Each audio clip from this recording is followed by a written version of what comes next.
Blouse ರೆಡಿಯಾಗಿರೋ ಬ್ಲೌಸ್ಗೆ shoulder ಜಾರ್ತಾ ಇದೆ ಅಂತಂದರೆ ಯಾವ ರೀತಿ ಸೆಟ್ ಮಾಡ್ಕೋಬೇಕು ಅನ್ನೋದು ಹೇಳ್ತಾಯಿದ್ದೀನಿ ನೋಡಿರಿ. ಈಗ ನಮಗೆ ಫಸ್ಟ್ ನಾವು ಬಂದುಬಿಟ್ಟು ಕಸ್ಟಮರ್ ಬ್ಲೌಸ್ ಹಾಕ್ಕೊಂಡಾಗ ಹೇಳಿದಾಗ ಸ್ವಲ್ಪ ನಾವು ಇಲ್ಲಿ ಶೋಲ್ಡರ್ ಹತ್ರ ಒಂದು 1/2 ಇಂಚ್ ಅನ್ನೋದು ಮಡಚಿಬಿಟ್ಟು ಕ್ರಾಸಾಗಿ ನೋಡಿರಿ, ಇಲ್ಲಿಂದ ಈ ಕಡೆಯಿಂದ ಹಿಂಗೆ ಈ ರೀತಿ ಕ್ರಾಸಾಗಿ ಒಂದು ಸ್ಟಿಚ್ ಹಾಕ್ಕೊಟ್ರೆ ಅಲ್ಲಿಗೆ ಫಸ್ಟ್ ಪ್ರಾಬ್ಲಮ್ ಅನ್ನೋದು ಸಾಲ್ವ್ ಆಗುತ್ತೆ.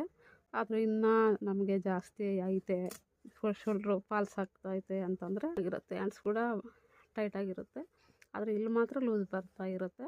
ಆವಾಗ ನಾವು ಹ್ಯಾಂಡ್ಸಿಂದ ನೀಟಾಗಿ ಇಲ್ಲಿಂದ ಸ್ವಲ್ಪ ಕ್ರಾಸ್ ಮಾಡಿಬಿಟ್ಟು ಇಲ್ಲಿಂದ ಈ ಹೊಲಿಗೆಗೆ ಸೇರಿಸ್ಕೊಂಡು ಹೊಲಿಗೆ ಹಾಕ್ಕೋಬೇಕು. ಇದು ಒಂದು ಸೊಲ್ಯೂಷನ್ ಇದಕ್ಕೆ. ಮತ್ತು ನಮಗೆ ಫ್ರಂಟಲ್ಲಿ ಕೂಡ ಅಂದರೆ ಬ್ಲೌಸು ಪೂರ್ತಿ ಕೂಡ ನಮಗೆ ಇದಕ್ಕೆ ಸಂಬಂಧ ಇರುತ್ತೆ. ಫ್ರಂಟಲ್ಲಿ ಜಾಸ್ತಿ ನಾವು ಕೆಳಗಡೆ ಚೆಸ್ಟ್ಗಿಂತ ಕೆಳಗಡೆ ಜಾಸ್ತಿ ಇಟ್ಟಿದ್ದೀವಿ ಅಂದರೂ ಕೂಡ ಇಲ್ಲಿ ಫ್ರಂಟಲ್ಲಿ ಇಲ್ಲೆಲ್ಲ ಕರೆಕ್ಟಾಗಿರುತ್ತೆ, ಇಲ್ಲಿ ಮಾತ್ರ ಇಲ್ಲಿ ಎತ್ಕೊತಾ ಇರುತ್ತೆ. ಅಂದರೆ ನಾವು ಉಕ್ಸಾಕ್ತೀವಲ್ಲ ಅಲ್ಲಿಂದ ಹಿಡಿದು ಇದೆಲ್ಲ ಫುಲ್ಲು ಕರೆಕ್ಟಾಗಿ ಕುತ್ಕೊಂಡಿರೋದಿಲ್ಲ, ಇಲ್ಲಿ ಎತ್ಕೊತಾ ಇರುತ್ತೆ. ಅದರಿಂದ ಇಲ್ಲಿ ನಾವು ಅದನ್ನು ಟೈಟ್ ಮಾಡಿದ್ರೆ ಆ ಪ್ರಾಬ್ಲಮ್ ಅನ್ನೋದು ಸೊಲ್ಯೂಷನ್ ಆಗುತ್ತೆ. ಇವಾಗ ನೆಕ್ಸ್ಟ್ ಏನು ಅಂತಂದರೆ ಇಲ್ಲಿವರೆಗೂ ಚೆನ್ನಾಗಿರ್ತದೆ, ಇಲ್ಲಿ ಟೈಟು ಫುಲ್ಲು ಫಿಟ್ಟಿಂಗೆಲ್ಲ ಚೆನ್ನಾಗಿರುತ್ತೆ, ನಮಗೆ ಕಂಕ್ಳ ಹತ್ರ ಎದೆ ಹತ್ರ ಫುಲ್ ಎಲ್ಲ ಚೆನ್ನಾಗಿರುತ್ತೆ.